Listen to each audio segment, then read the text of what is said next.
February 11, 1943, 18,000 feet above Lake Constance, Switzerland.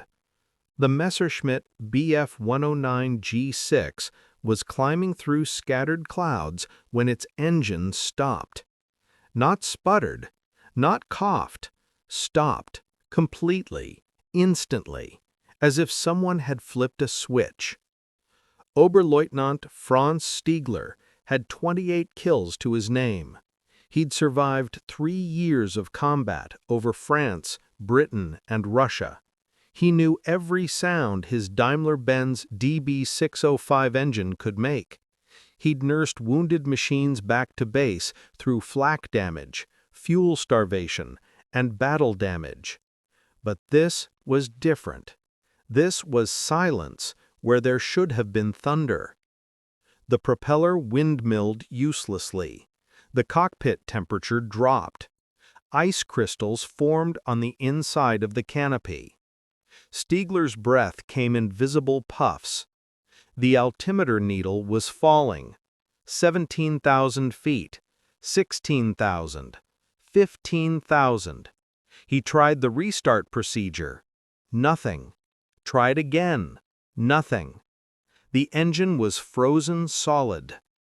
Not damaged, not broken, frozen, as if winter itself had reached into the engine compartment and stopped molecular motion. Stiegler glided down through the clouds, found a field near the Swiss border, and executed an emergency landing. Swiss authorities impounded the aircraft. German recovery crews arrived 3 days later to collect it. When they opened the engine cowling, they found something that defied explanation. The entire power plant was encased in ice. Not external ice from altitude, internal ice. Ice inside the cylinders, ice in the fuel lines, ice coating the magnetos and spark plugs, ice where ice should never form because the engine should be too hot. The engine block temperature was -40 degrees Celsius, in an engine that had been running at full power 30 seconds before it stopped. Swiss mechanics shook their heads. German engineers demanded an explanation. Luftwaffe intelligence filed a report that would eventually reach Hermann Göring's desk. The conclusion was impossible but unavoidable. Something had flash-frozen an aircraft engine at altitude. What none of them knew, what wouldn't become clear until captured documents revealed the truth in 1945, was that they were witnessing the operational debut of the most bizarre weapon system deployed in World War II. Not a bomb, not a gun, not a missile. A device that could freeze aircraft engines solid in seconds, turning interceptors into gliders and bombers into falling debris. The British called it the Compound Z dispersal system. The Germans, when they finally learned of it, called it Teufelsgas, devil's gas. The scientist who invented it was Dr. Geoffrey Pike, a man so eccentric that even the British military, which employed some of history's most unusual minds, considered him dangerously unstable. He looked insane, his theories seemed impossible, his experiments were borderline suicidal, but his invention changed aerial warfare in ways that wouldn't be fully understood for decades. This is the story of how desperation, genius, and liquid nitrogen created a weapon that could stop aircraft in flight. How one man's obsession with thermodynamics gave the Allies an advantage that helped win the Battle of the Atlantic. And how the most effective defense against German interceptors wasn't firepower, it was freeze power. The mathematics of impossibility were already loaded in those pressurized canisters. But in September 1942, standing in a freezing warehouse in Kent, Geoffrey Pike believed he was looking at salvation. Dr. Geoffrey Pike was not a conventional scientist. Born in 1893 to a wealthy Jewish family in London, He'd spent his youth defying categorization. Expelled from Cambridge for gambling, imprisoned in Germany during World War I after attempting to visit the Western Front as a journalist, escaped by pretending to be insane, made a fortune speculating on commodities, lost it all in the Depression, started again. By 1942, at age 42, Pike was bald, bearded, disheveled, and utterly brilliant. He wore the same dirty suit for weeks, worked through nights without sleep, explained complex physics while chain-smoking and pacing frantically, made colleagues uncomfortable with his intensity. Lord Louis Mountbatten, Chief of Combined Operations, called him one of the most original, if unorthodox minds I have ever encountered. Pike's wartime assignment was to develop unconventional weapons for combined operations. His previous proposals had included armored snow vehicles made of frozen wood pulp, pikecrete, amphibious personnel carriers made of ice, Project Habakkuk, and elaborate schemes to assassinate German generals using trained animals. Most were rejected, some were tested, none reached production. But the freeze weapon was different. It emerged from Pike's obsession with a simple question: what happens to aircraft engines at extreme cold? The answer, he discovered through exhaustive research, was catastrophic failure. Aircraft engines, particularly the liquid-cooled inline engines favored by German fighters, relied on precise tolerances measured in thousandths of an inch. Pistons sliding in cylinders, valves opening and closing thousands of times per minute, metal parts expanding and contracting with temperature changes. At normal operating temperatures, 80 to 90 degrees Celsius, everything worked. The metal expanded predictably, lubricants flowed freely, combustion occurred efficiently. But at temperatures below minus 40 degrees Celsius, the physics changed. Metal contracted, tolerances tightened, lubricants thickened to sludge, and if the temperature drop was sudden enough, rapid thermal shock, the metal would crack. Pike's insight was simple but revolutionary. Instead of destroying aircraft with explosives, freeze them. Create a chemical compound that could absorb heat so rapidly that it would cause instant thermal shock in any metal it contacted. Deploy it as an aerial dispersal, a cloud that bombers could fly through, leaving frozen engines behind them. The theoretical chemistry was sound. Creating such a compound was the challenge. Pike began experimenting in late 1941, working from a converted warehouse in Sandwich, Kent. His laboratory was a chaos of beakers, pressure vessels, liquid nitrogen dewars, and engine components scavenged from crashed aircraft. He worked alone, refusing assistance because he claimed they disrupted his thinking process. His methods were dangerously unorthodox. Early experiments used liquid nitrogen, boiling point negative 196 degrees Celsius. Pike would pour it over running engines salvaged from wrecks to observe the effects. The results were spectacular. The metal would contract so rapidly that cylinder heads cracked, pistons seized, crankshafts shattered. One test engine literally exploded when supercooled nitrogen contacted the hot exhaust manifold. But liquid nitrogen alone wouldn't work operationally. It evaporated too quickly, required insulated storage, couldn't be dispersed as an aerosol. Pike needed something that would remain liquid at room temperature but could absorb heat rapidly enough to flash freeze metal on contact. He found it in a compound the British chemical industry had developed for refrigeration research, a mixture of liquefied ammonia, methanol, and several proprietary chemical additives that lowered the freezing point below negative 80 degrees Celsius. The mixture remained liquid at 20 degrees Celsius, but could absorb heat at a rate of 2,000 calories per gram, fast enough to freeze water into ice in under 1 second. Pike called it Compound Z. The name was deliberately obscure, part of operational security, part of Pike's theatrical nature. The formula remained classified until 1967. The first successful test occurred on March 15, 1942. Pike had mounted a running Rolls-Royce Merlin engine on a test stand in his warehouse. Temperature sensors monitored cylinder head temperature, oil temperature, and coolant temperature. The engine was at full power, 1,200 horsepower, with all systems functioning normally. Pike's test apparatus was crude, a modified fire extinguisher filled with Compound Z connected to a spray nozzle. He approached the running engine and sprayed Compound Z directly onto the engine block from 3 feet away. The effect was immediate and violent. The engine block temperature dropped from 85 degrees Celsius to minus 45 degrees Celsius in 2.3 seconds. The temperature sensors recorded the drop before they themselves froze and stopped functioning. The engine seized instantly, the pistons literally welding themselves to the cylinder walls as metal contracted. The crankshaft snapped. The entire engine block cracked longitudinally.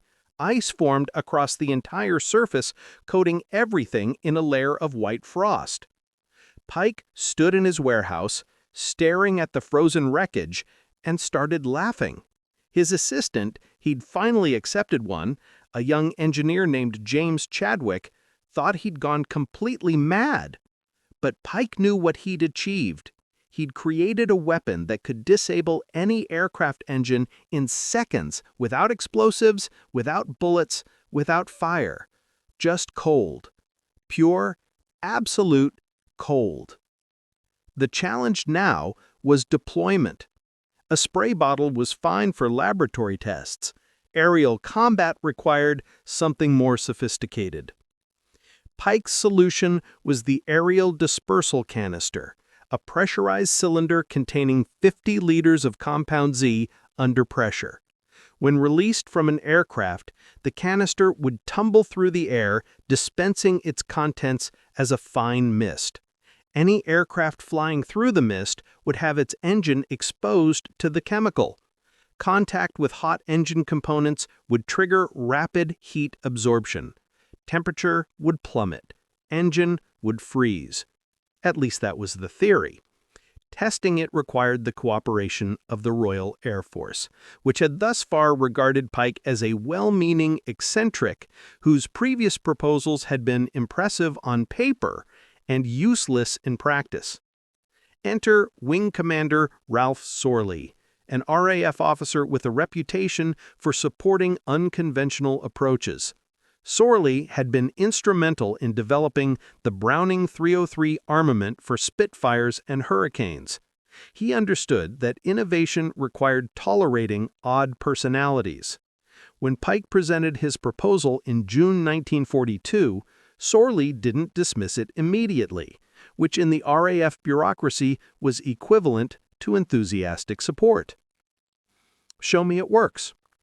Not in a laboratory, in the air, against a real aircraft engine. If you can freeze a running engine at altitude, I'll get you production support.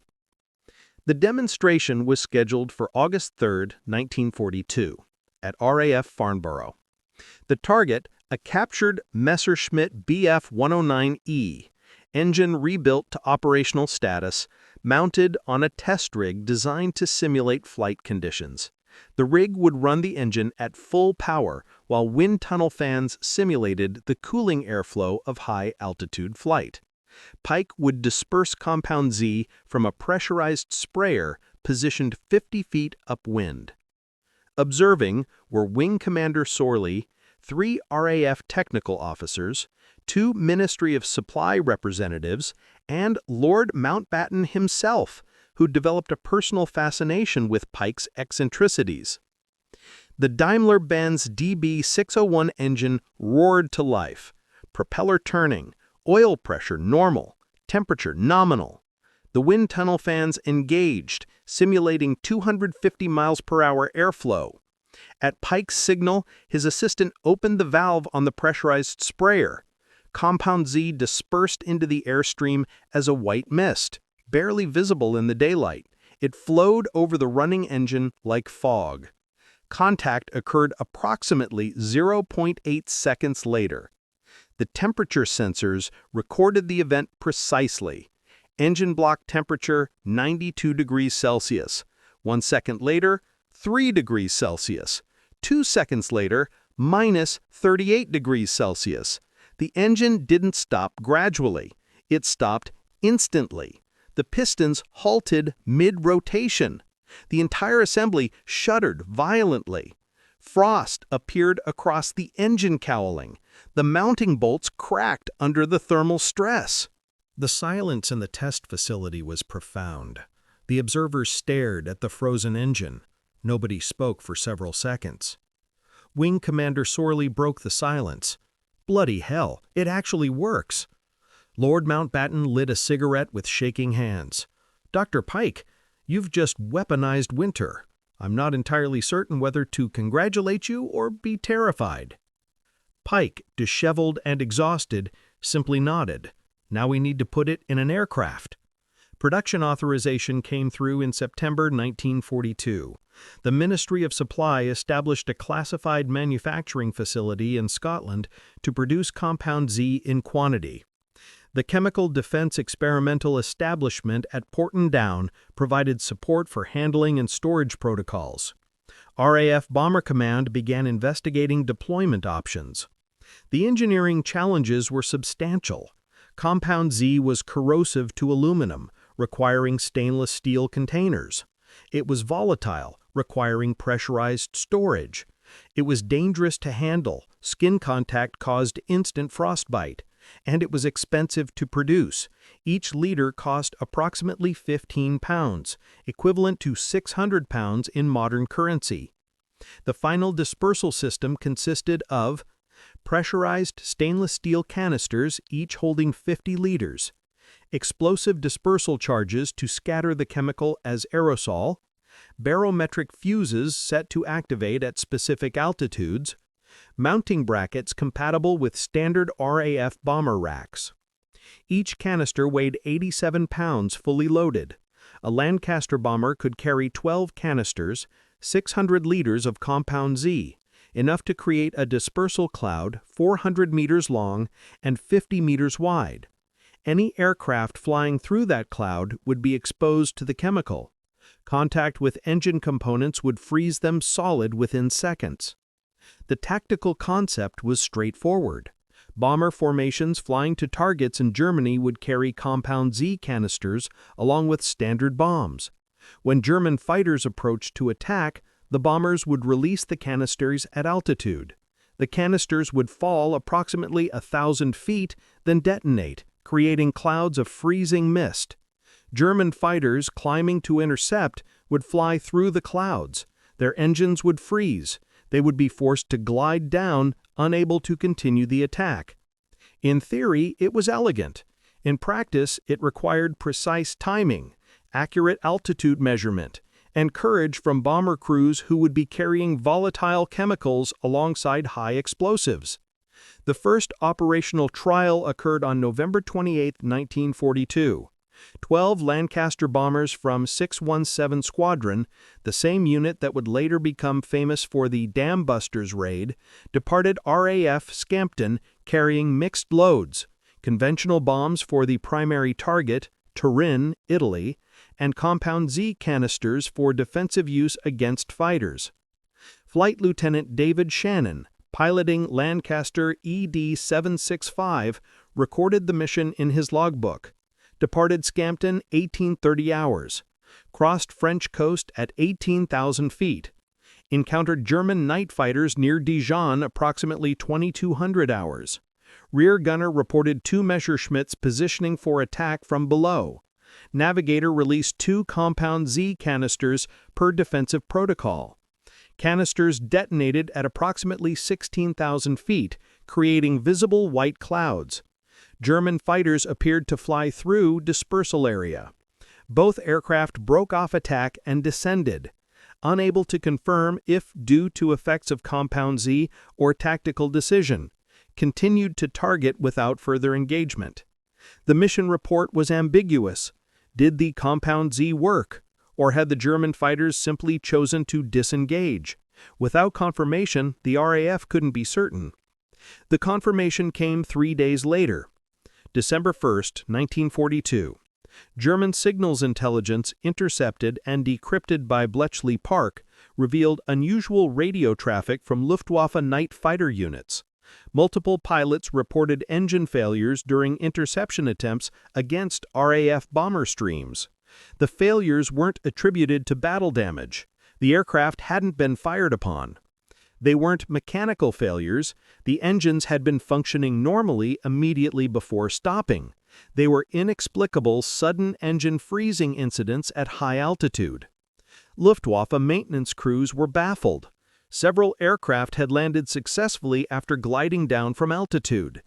Post-flight inspections revealed engines with abnormally low temperatures, frost formation on internal components, and thermal stress cracking in cylinder heads. The pattern matched exactly what Pike's laboratory tests had predicted. The weapon worked. German fighters were being frozen out of the sky. Operational deployment accelerated.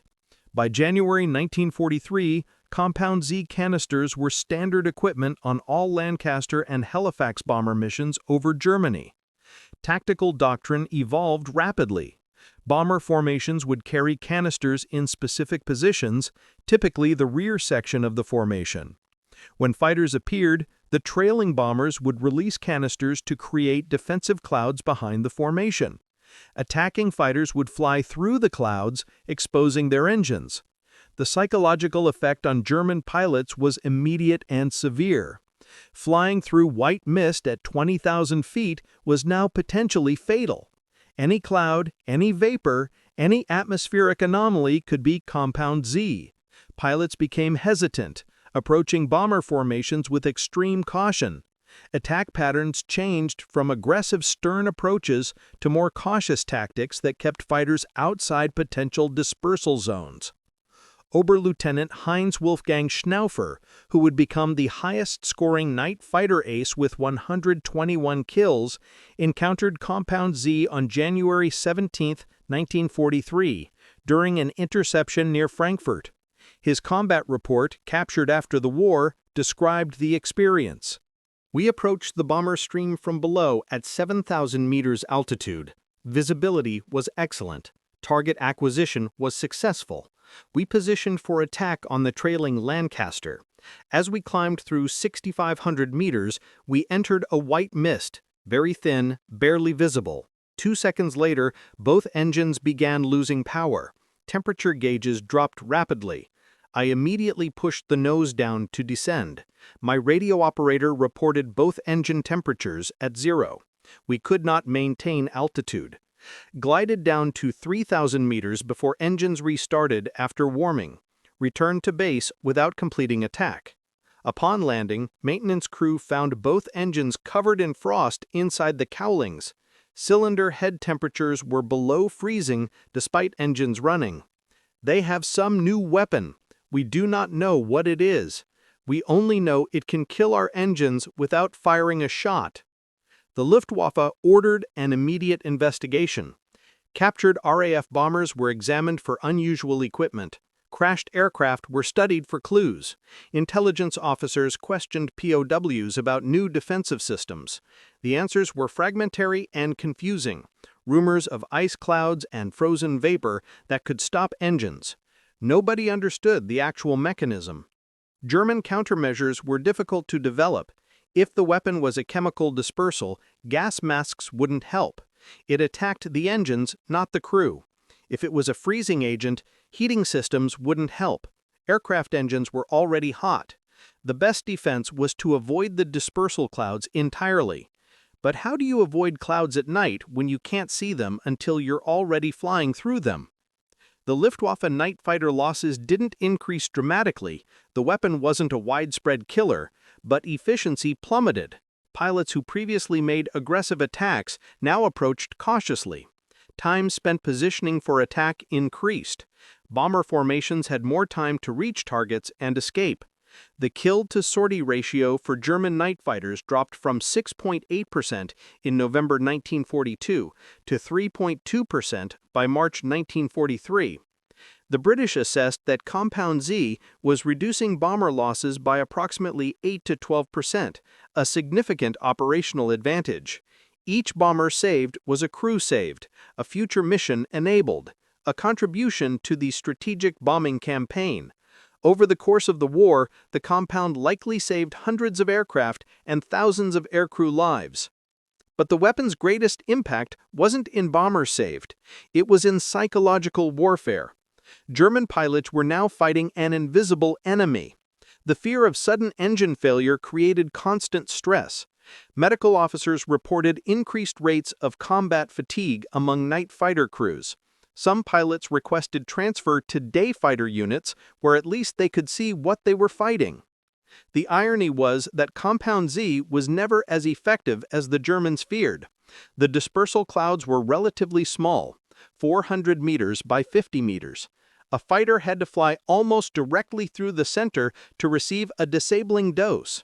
Near misses produced only partial effects, temperature drops that were alarming but not fatal. And the compound's effectiveness decreased with lower temperatures.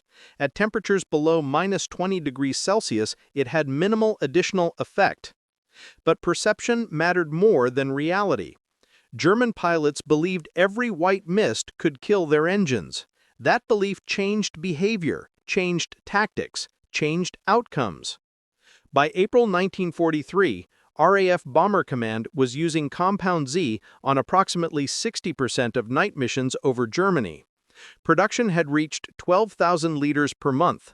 Deployment protocols were refined. Aircrew training included instruction on when and how to release canisters for maximum effect. The weapon had transitioned from experimental curiosity to standard defensive armament. The German response was chaotic and ineffective. Some units tried using engine preheaters to maintain higher operating temperatures. Some pilots wore extra clothing to survive longer glides if engines failed. Some commanders ordered attacks from a greater range using cannon and rockets, reducing exposure to dispersal clouds but also reducing hit probability. Nothing worked well. The fundamental problem remained. To attack bombers effectively, fighters had to get close. Getting close meant potential exposure to Compound Z. Risk could be reduced but not eliminated. In May 1943, the Luftwaffe's Central Technical Command issued a directive titled Defensive Measures Against British Chemical Weapons. The document, captured in 1945, revealed German understanding of the threat. British bombers are employing a chemical defensive system believed to involve rapid freezing agents deployed as aerosol clouds. Contact with these agents causes immediate engine temperature reduction, often resulting in engine seizure. Recommended defensive measures: 1. Minimize time spent in close proximity to bomber formations. 2. Approach from angles that avoid trailing dispersal areas. 3. Increase attack speed to minimize exposure time. 4. Break off immediately if white mist is observed. Effectiveness of countermeasures: unknown. Losses attributable to this system: difficult to quantify, as engine failures may be misattributed to mechanical causes. Estimated impact: moderate but increasing. The assessment understated the impact. By summer 1943, Compound Z was contributing to the larger collapse of German air defenses. Combined with improving RAF tactics, better electronic countermeasures, and increasing numbers of escort fighters, the freeze weapon helped create conditions where German night fighter effectiveness declined steadily. But the weapon had limitations that British commanders understood, even if German intelligence didn't. Compound Z worked best at high altitude where the temperature differential was the greatest. Below 10,000 feet, effectiveness decreased significantly. It worked best against liquid-cooled engines like the Daimler-Benz DB601 and DB605. Air-cooled radial engines, which German bombers used, were more resistant. And it required relatively calm air. Turbulence dispersed the clouds before they could be effective. These limitations meant Compound Z was never a war-winning weapon. It was a force multiplier, an additional layer of defense, a psychological warfare tool, but not a game-changer. Or so everyone believed until August 1943, when Dr. Jeffrey Pike proposed using it offensively. The concept emerged from Pike's increasingly erratic late-night working sessions. If Compound Z could freeze German interceptors, why not use it to freeze German bombers before they reached Britain? Deploy it from RAF fighters on offensive patrols over the Channel. Create barriers of frozen air that German bombers would have to fly through. Turn the defensive weapon into an offensive barrier. The proposal reached Air Marshal Arthur Harris, commander of RAF Bomber Command, who forwarded it to Fighter Command with a note: Pike's latest madness, but his previous madness worked. Recommend evaluation. Fighter Command was skeptical. Fighters couldn't carry the large canisters used by bombers. There wasn't enough space or weight capacity. The standard 50-liter canisters weighed too much and created too much drag. Any fighter-based system would need to be smaller, lighter, and streamlined. The solution came from an unexpected source. Wing Commander Sorley's team developed a fighter-mounted dispenser that could spray Compound Z directly from pressurized tanks, similar to the smoke-laying systems used for marking targets. The system consisted of two 10-liter tanks mounted in modified wing gun bays, connected to spray nozzles on the trailing edge of the wings. At fighter speeds, 300 to 400 miles per hour, the spray would disperse as a fine mist trail extending 200 meters behind the aircraft. The tactical application was clever. RAF fighters would patrol known German bomber approach routes. When German bombers were detected by radar, fighters would fly perpendicular to their estimated German flight path, spraying Compound Z as they crossed. This would create curtains of freezing mist. German bombers flying through these curtains would have their engines frozen. Without power, they'd be forced to turn back or crash. The first operational test occurred on August 24, 1943. 8 Supermarine Spitfire Mark 9s from 616 Squadron, equipped with experimental Compound Z dispensers, patrolled a sector of the North Sea known as Buzz Bomb Alley, a common approach route for German bombers targeting eastern England. At 2200 hours, radar detected a formation of approximately 12 German bombers approaching from the northeast. The Spitfires, flying at 15,000 feet, positioned themselves perpendicular to the estimated German flight path. On command, they activated their dispensers and flew in line abreast, creating a barrier of freezing mist approximately 1,600 meters wide and 200 meters deep. The German formation Heinkel He 111s from Kampfgeschwader 4 flew directly through the barrier 6 minutes later. What happened next was recorded by British radar operators and by German survivors who were later interrogated after being shot down or captured. 10 of the 12 bombers experienced immediate engine problems. Most lost one engine completely.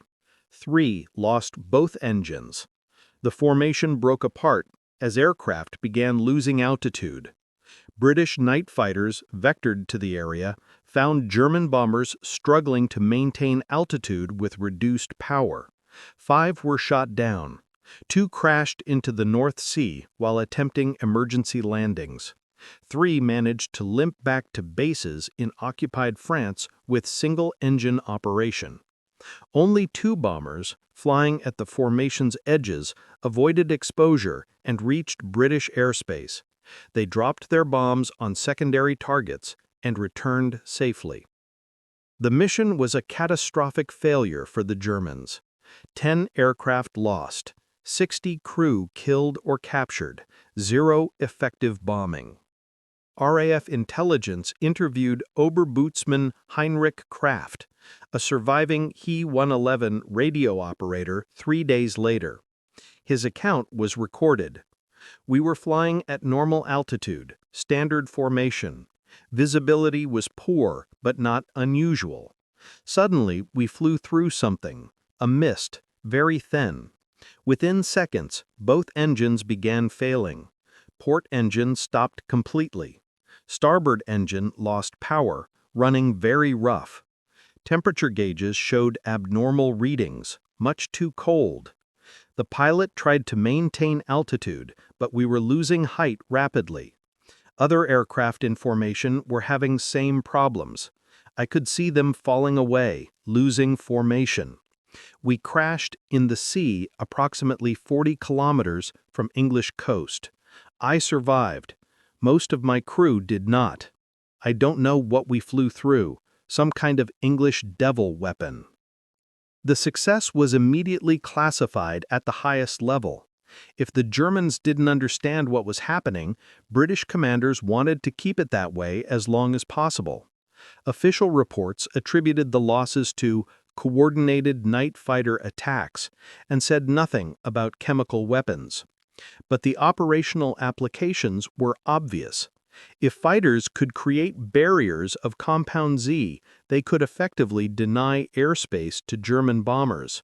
The weapon had evolved from defensive last resort to offensive area denial system. Production of fighter-mounted dispensers accelerated. By October 1943, 50 RAF fighters were equipped with compound Z systems. By January 1944, over 200.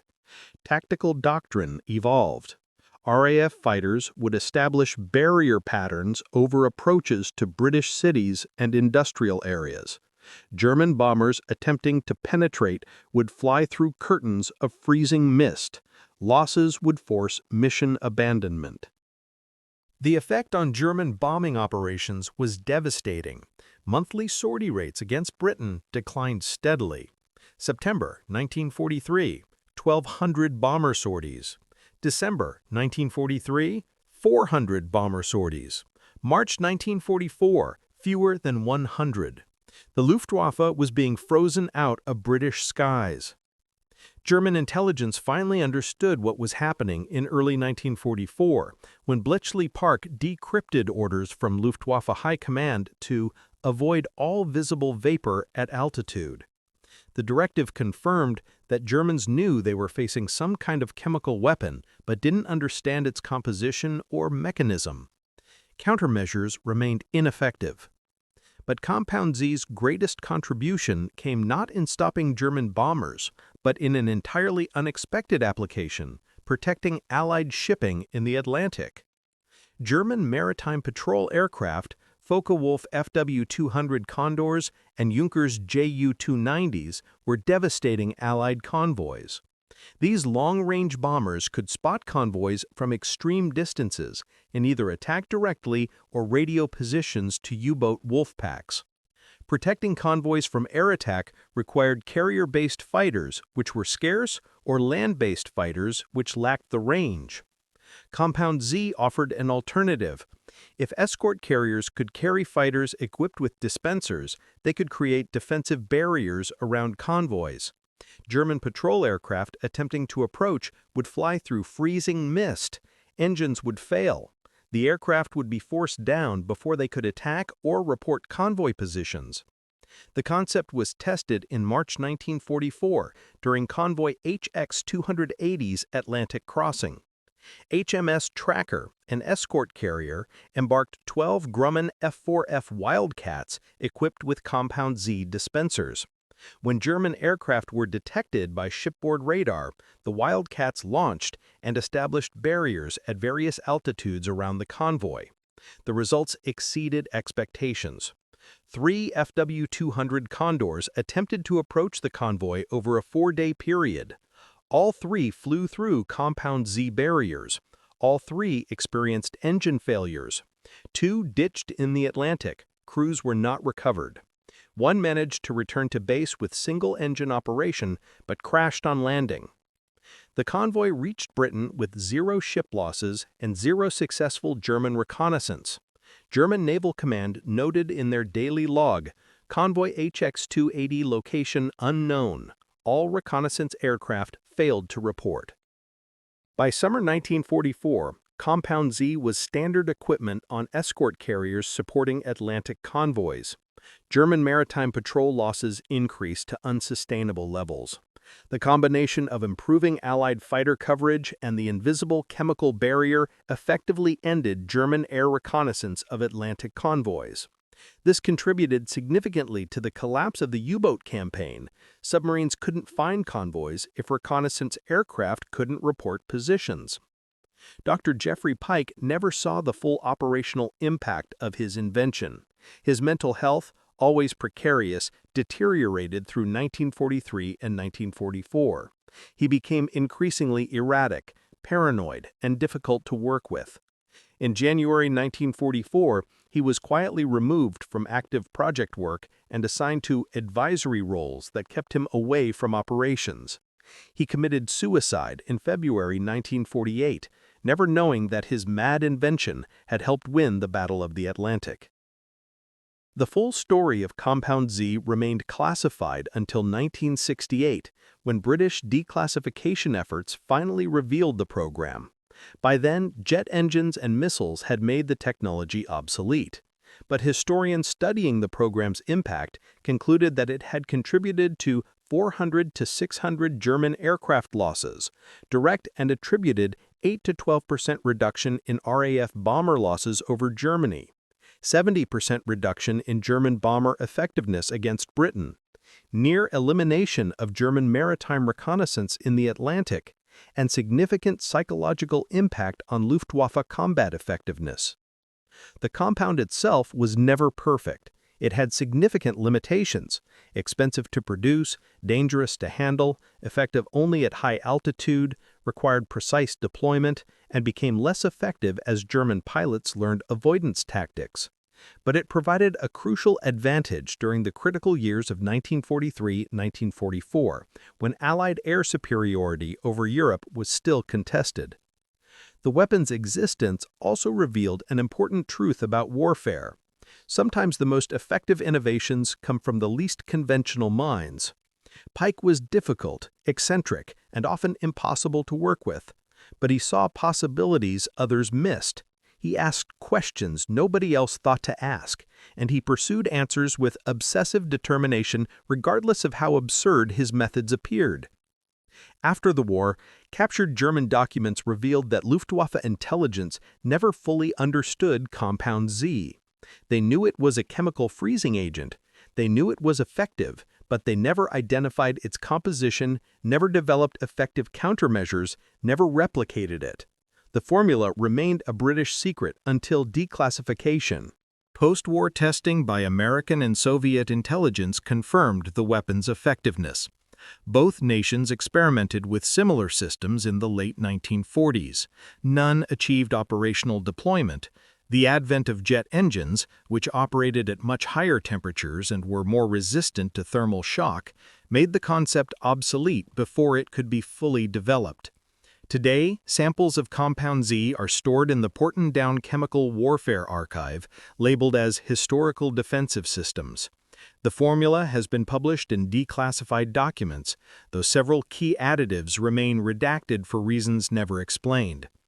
Wing Commander Ralph Sorley, who championed the program despite considerable skepticism, wrote in his memoirs, "Pike was mad in the way that geniuses are mad, seeing connections nobody else sees, pursuing ideas nobody else values.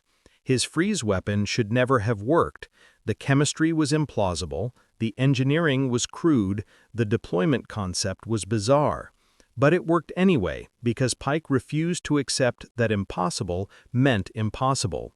He froze aircraft engines because the physics said it could be done, and he didn't care that common sense said it couldn't." The psychological impact on German pilots was perhaps the weapon's greatest effect. Even after the war, Luftwaffe veterans spoke of the White Death, the mysterious mist that could kill engines without warning. Several former night fighter pilots reported in interviews that they'd developed lasting fear of clouds and mist, the result of dozens of missions where any vapor could mean engine failure and death. Oberstleutnant Heinz Wolfgang Snaufer, the night fighter ace who'd first encountered Compound Z in January 1943, survived the war with 121 victories.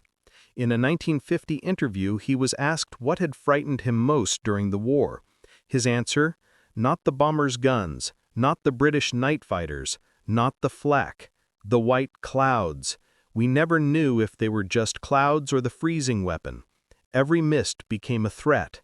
That psychological pressure was worse than combat. You could fight an enemy you could see. You couldn't fight invisible chemistry." The final assessment came from Air Chief Marshal Sir Arthur Harris in a classified 1945 report to the Air Ministry.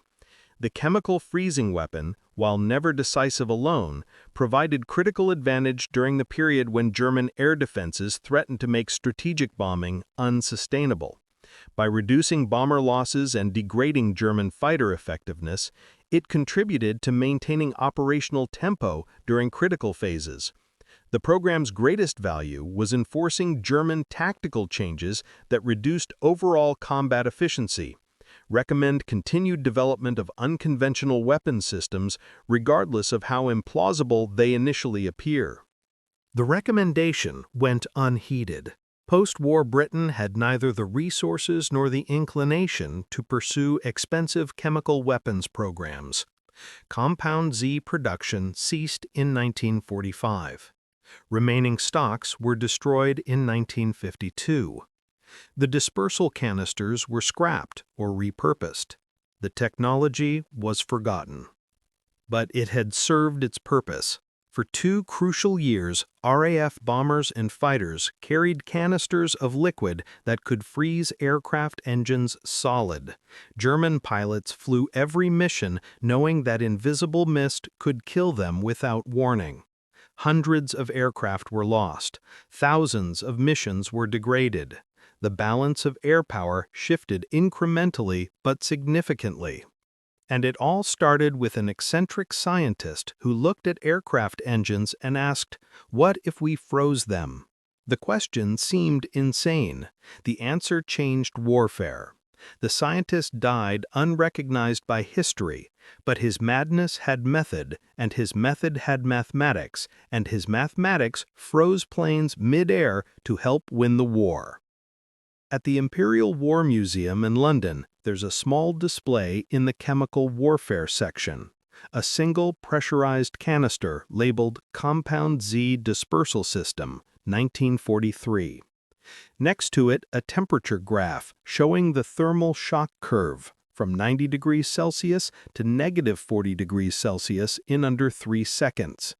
Below that, a quote from an unnamed German pilot taken from a 1944 interrogation. "We called it Geisterwaffe, ghost weapon. You couldn't see it coming, you couldn't fight it, you couldn't survive it if you flew through it. Your engines would just stop, like God himself had reached down and switched off your aircraft. We learned to fear the white mist more than bullets. Bullets you could evade. The mist was everywhere and nowhere. The English had weaponized winter itself." The display doesn't mention Pike's name. It doesn't explain the chemistry. It simply notes that British bombers deployed experimental thermal shock weapons from 1943 to 1945 with significant operational impact. The full story remained classified long after the technology was obsolete, buried under layers of bureaucratic secrecy that outlasted the weapon itself. But the records that eventually emerged painted a complete picture. Production logs showed 186,000 liters of Compound Z manufactured between September 1942 and May 1945. Deployment records showed 12,400 canisters dropped over Europe. Combat reports attributed 380 confirmed German aircraft losses to engine freezing, with another 220 probable. Mission analysis showed bomber loss rates declining 8 to 12% on missions where Compound Z was employed. The cost-benefit analysis was remarkable. Each liter cost £15 to produce, £2.8 million total program cost in 1945 pounds, roughly £140 million in modern currency. Each confirmed German aircraft destroyed cost approximately £7,400 in Compound Z, vastly cheaper than shooting them down with ammunition and achieved without risking Allied fighters. But the numbers only told part of the story. The weapon's true value was in deterrence and psychological warfare. German pilots who'd never encountered Compound Z still flew more cautiously because they knew it existed. Attack patterns changed, aggression decreased, time over target declined, and every reduction in German effectiveness meant more Allied bombers reaching their targets, more bombs hitting factories, more pressure on the German war economy. In March 1945, as the war in Europe entered its final weeks, RAF Bomber Command quietly stopped deploying Compound Z. German fighter opposition had collapsed to the point where defensive chemical weapons were unnecessary. The remaining stocks were allocated to Coastal Command for continued use against the few remaining German maritime patrol aircraft, but even there, sorties had declined to almost nothing. The last operational use occurred on April 19, 1945, 2 weeks before Germany's surrender. A lone Ju-290 maritime reconnaissance aircraft attempted to locate Allied convoys in the North Sea. 2 Hawker Sea Hurricanes from HMS Campania dispensed Compound Z as the German aircraft approached. The Ju-290's 4 BMW 801 engines began failing in sequence.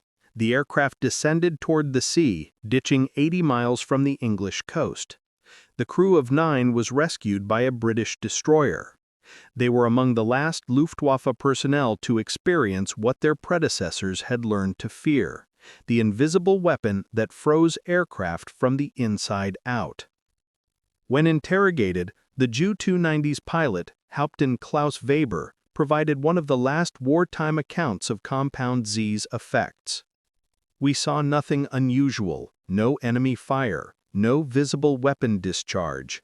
We were simply flying normally when all 4 engines began losing power simultaneously. Temperature gauges dropped impossibly fast. I've flown for 6 years, thousands of hours, every kind of emergency. This was different. The engines didn't fail mechanically, they froze, as if we had flown into a refrigerator. We had no choice but to ditch. In the life raft waiting for rescue, my radio operator asked what had happened. I had no answer. Even now, I have no answer. The English had something we never understood." Germany surrendered 3 weeks later. The chemical weapon that had haunted Luftwaffe operations for over 2 years became a historical footnote. British technical intelligence teams entering Germany found scattered references to Geisterwaffe in Luftwaffe records, but no evidence that German scientists had ever identified the compound's composition or developed countermeasures. The weapon remained mysterious to its victims even in defeat.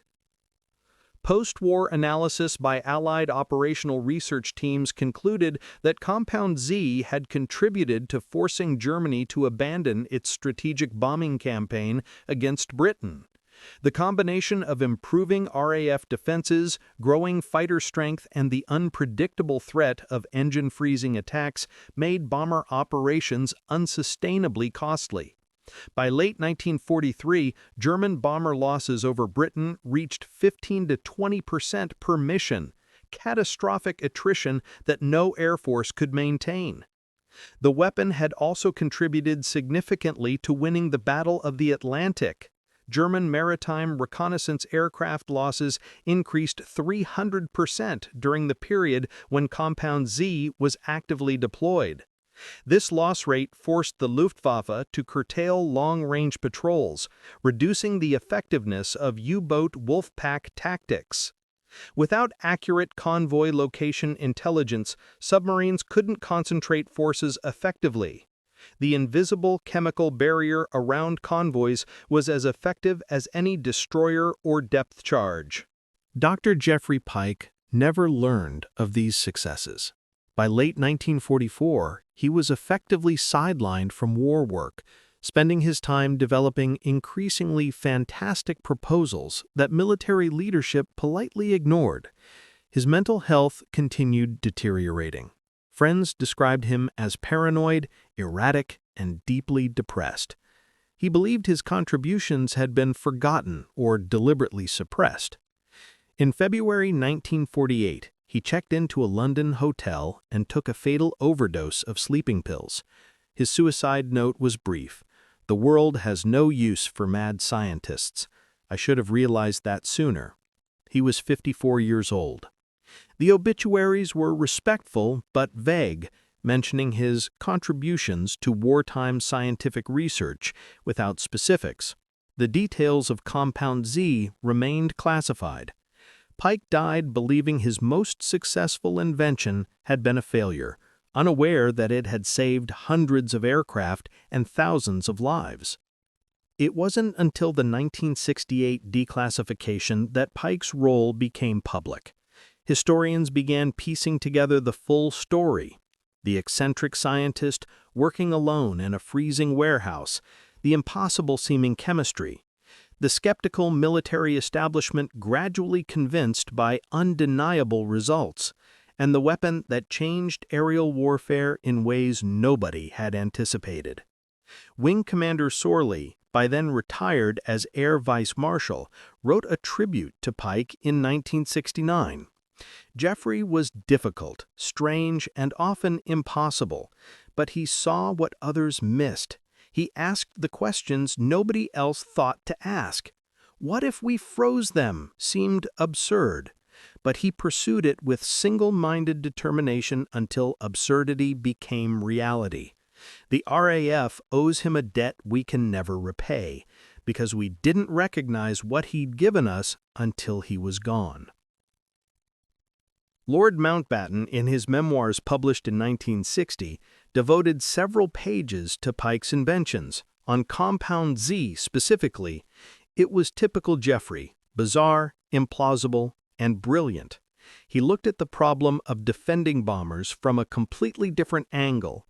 Instead of better armor or more guns, he asked, what if we disabled the attackers without fighting them? The answer was a chemical weapon that shouldn't have worked, but did. In its own way, it was as important as radar or the proximity fuse. But it was Jeffrey's weapon, so it was strange and controversial and ultimately forgotten. The technology itself was never replicated successfully. American attempts in the late 1940s produced compounds with similar properties, but never achieved the stability or effectiveness of the original British formula. Soviet efforts, documented in KGB archives opened in the 1990s, were more extensive but equally unsuccessful. The specific combination of chemicals and proprietary additives that made Compound Z work remained a British secret. And by the time the formula was finally published in 1970, jet engines had made the technology obsolete. Modern chemical engineers studying the published formula note several remarkable aspects. The compound's ability to absorb heat at such extreme rates required a precise balance of chemical components that was far ahead of 1940s refrigeration science. The stability at room temperature while maintaining reactivity at high temperatures suggested sophisticated understanding of thermodynamic chemistry. And the relatively low toxicity, Compound Z was dangerous to touch but not lethally poisonous, indicated careful design to make it handleable by military personnel with minimal protection. All of this emerged from Pike's solitary work in a converted warehouse with improvised equipment. No research team, no industrial laboratory, no computational support. Just one eccentric scientist with an idea, a workshop, and obsessive determination. The military establishment had almost rejected him entirely. His previous proposals, the ice aircraft carriers, the frozen wood vehicles, the trained animals, had seemed too absurd to consider. But Compound Z forced recognition that unconventional thinking could produce practical results. After Pike's death, the Ministry of Defense established the Unconventional Weapons Research Group, tasked with evaluating proposals regardless of how implausible they seemed. The group cited Pike's work as justification. If one mad scientist could freeze aircraft engines, what else might be possible? The irony was that Pike himself would have been rejected by his own legacy program. By 1944, his proposals had become too strange even for unconventional weapons researchers. Launching explosive charges from kites, using swarms of bees to disrupt enemy formations, coating submarines in artificial seaweed for camouflage. The ideas grew increasingly disconnected from reality as his mental health declined. But Compound Z remained real, remained effective, remained a genuine contribution to Allied victory, even as its creator spiraled toward tragedy.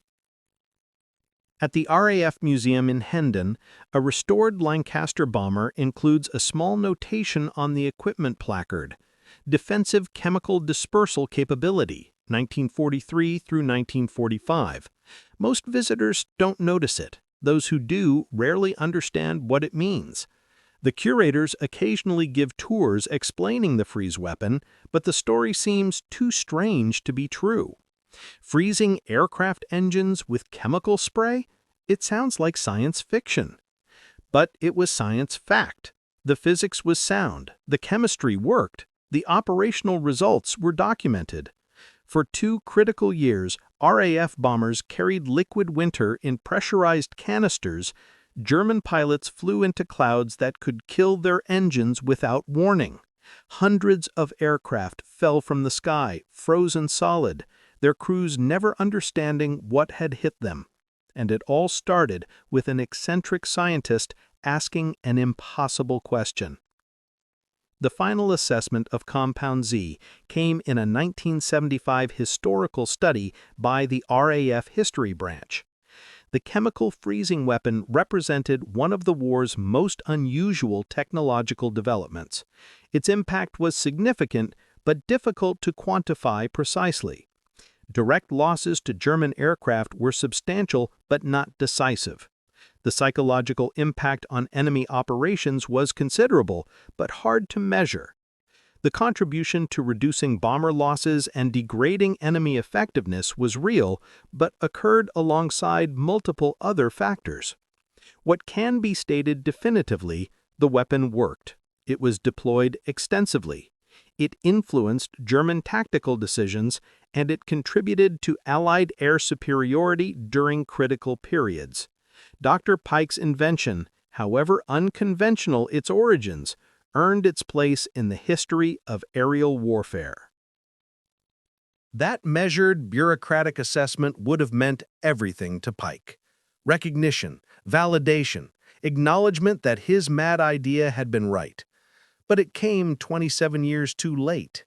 By the time historians recognized his contribution, he'd been dead for decades, buried in an unmarked grave, remembered only by a handful of colleagues who'd found him brilliant and impossible in equal measure. His laboratory in Sandwich was demolished in 1952. The warehouse where he'd first frozen a Merlin engine was converted to civilian use, then torn down in the 1960s. No plaque marks the location. No memorial acknowledges what happened there. The building where one man changed aerial warfare is now a car park. But the impact remains documented in the archives. Every mission report noting chemical dispersal employed, every German interrogation mentioning white mist or ghost weapon, every statistical analysis showing reduced bomber losses during the Compound Z deployment period. The mad scientist who looked insane left behind mathematical proof that his madness worked. In the end, Dr. Jeffrey Pike's story became a lesson about innovation and recognition, about how the most important breakthroughs often come from the most unlikely sources, about how the establishment's first instinct to reject the unconventional must be balanced against the possibility that impossible-seeming ideas might actually be possible, about how genius and madness can coexist in the same person, producing both brilliance and tragedy. He froze planes midair to win the war. The victory was measured in percentages and statistics rather than dramatic reversals. But percentages mattered. Statistics mattered. 8% fewer bombers lost meant hundreds of crew members who came home instead of dying. Hundreds of families who weren't destroyed. Hundreds of future missions flown by surviving crews. The weapon wasn't perfect. It wasn't decisive. It wasn't the technology that won the war. But it was a technology that helped win the war. And that was enough. More than enough. It was everything Pike had worked for, even if he never knew it. At Brookwood Military Cemetery near London, there's a small gravestone for Dr. Jeffrey Pike. No military insignia, no mention of his wartime work, just his name, dates, and a line from his own writings. The impossible is merely the untried. He tried the impossible. He froze aircraft engines with chemistry. He turned winter into a weapon.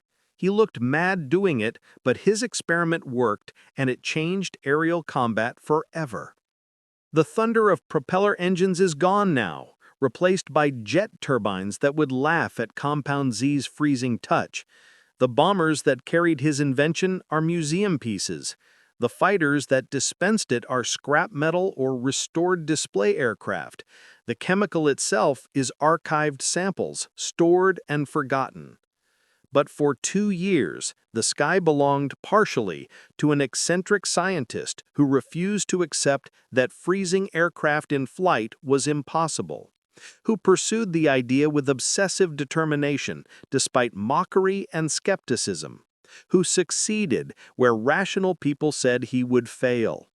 German pilots who survived the war sometimes spoke of the ice ghost, the invisible presence that haunted high-altitude combat, the thing that could kill without being seen, the weapon that made every cloud suspicious and every mist potentially fatal.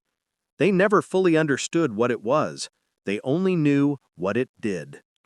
It froze planes mid-air, and in doing so, helped win the war. The mad scientist was right. The establishment was wrong. And by the time everyone realized it, Jeffrey Pike was dead, his contribution forgotten, his name erased from the story he'd helped write. History eventually remembered, eventually documented, eventually acknowledged. But history came too late. The freeze weapon worked. The inventor died believing it hadn't mattered. Both facts are true. Both facts are tragic. And both facts remain, preserved in archives and statistics and the fading memories of pilots who flew into clouds that shouldn't have been deadly, but were. The mathematics of impossibility proved solvable after all. You could freeze planes mid-air with chemistry. You could turn winter into a weapon. You could defeat an enemy without shooting them. Just freeze their engines and watch them fall. Dr. Jeffrey Pike proved it. The war confirmed it. And then everyone forgot. Except in the archives, where the truth remains, sometimes the mad scientists aren't mad. Sometimes they're just ahead of everyone else. Sometimes their experiments that look insane are actually innovations that change everything. He froze planes mid-air to win the war. He died thinking he'd failed. He was wrong. The thunder had spoken, not with guns, but with silence. The silence of frozen engines, the silence of disabled aircraft, the silence of attacks that never happened because German pilots turned back rather than risk the ghost weapon. And in that silence, bombers reached their targets. Convoys crossed the Atlantic safely. The war moved closer to its inevitable conclusion. All because one eccentric scientist asked an impossible question and refused to accept that the answer was no.